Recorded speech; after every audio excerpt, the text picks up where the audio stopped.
paano ko nababalance.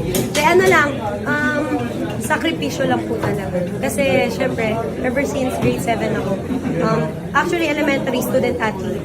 So, it's how you manage your time and yung priorities. So, ayun. Medyo haggard lang kasi mga bata yung tinuturuan ko. Pasensya lang. Yun lang. Ano bang yung tinuturo mo sa relating? Ano po, tinuturuan ko po grade 3, tapos science. Yan. Yung mga nakakatulong sa mga... Charot, wala. Wala namang may nakaka-recognize ba sa'yo na, teacher namin si Meron po, actually lahat yung bata. So, yung mga ganun po, tinulungan naman po ko ni Ma'am Paledan, yung cooperating teacher ko na, yun nga, iwasan makipaghalubilo na player, parang bilang player. So, pag nandun ako, talagang teacher ako. Teacher! Ayun. Alam, sasabihin ko po, charot. Sasabihin ko po ba?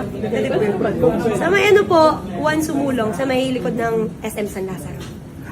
May nakikita mo bang parang similarities dun sa nakikita mo or yung nakukuha mo saya kapag naglalaro ka ng volleyball tsaka kapag natuturo ka dun sa mga bata?